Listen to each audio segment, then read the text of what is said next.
This is John T. Wilson. For the past 8 years, he's been working as the digger, manager of grounds, and security for the historical Jersey City and Harsimus Cemetery. He started working after his time in the military. We were lucky enough to get him to show us around and speak to us about the cemetery. You see, cross cannons? That's his metal. Heavy artillery. Look at that. That was heavy artillery too in 82 to 88. And they got on a bunch of headstones, there's a lot of artillery. So there's a reason why I'm here, I imagine. He now resides at this house, which can be seen from the outside of the cemetery. The Harsimus Cemetery's history dates back to 1829 when local politicians and community leaders agreed that a cemetery be created separate from the churchyard where people were buried at the time. They wanted to double the amount of money because they didn't know who the gentleman was. So the people that owned the property turned around and said, we're going to have a cemetery for everybody, even the poor. Even if you didn't have money, you got buried. Accomplishing this, the Harsimus Cove Cemetery was finally completed at 1831, and it was known as the very first cemetery in New Jersey. All the politicians are buried there. The first 5 mayors are buried there. They were called the presidents of the select. They weren't called mayors back then. The presidents of the select. The first 5 mayors were the presidents of the select. Even before the creation of the cemetery in 1829, its historical significance dates back to the 1700s as the site of Revolutionary War skirmishes and an active ammunition bunker during the War of 1812 that still stands proudly on our grounds.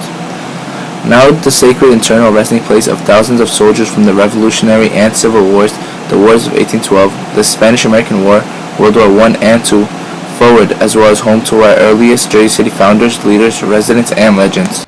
Captain Albert Cloak. He got amnesty from Abraham Lincoln during the Civil War because he gave a newspaper to during the ceasefire. He gave a newspaper to a Southern soldier. Right? The chevrons are from the Revolutionary War, War of 1812, Mexican-American War, Civil War, Spanish-American War. And if you turn around, you look up at that wall. That's the Revolutionary War bunker. Behind Dickinson Hill, there's 3 mounts, cannon mounts. There's a catacombs, the black doors to your right. Can you see them down there? Yeah. That's the ammo bunker during the War of 1812. There was a tunnel before that used to go right across the Dickinson. The French were here to help us fight the British. That's why George Washington went to Valley Forge to get the army as one, because they were all militia. So you had to train everybody to work together. But the French were here with the heavy artillery. And you see little holes and stuff like that, rifle holes, and then there was a tunnel right over the Dickinson High School. But the War of 1812, they ended it. That's when you had the first Jersey City Volunteer Corps and made barracks up there. So they still use this as an ammo bunker.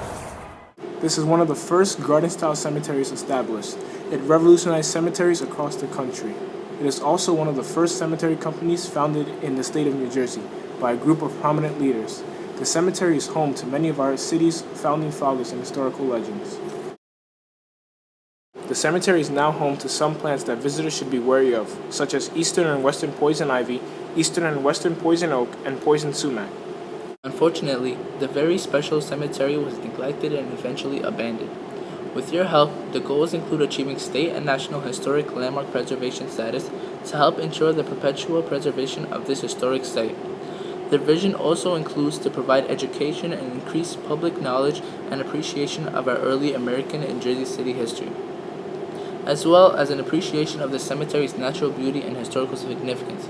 So please help us by donating today to save our Jersey City history.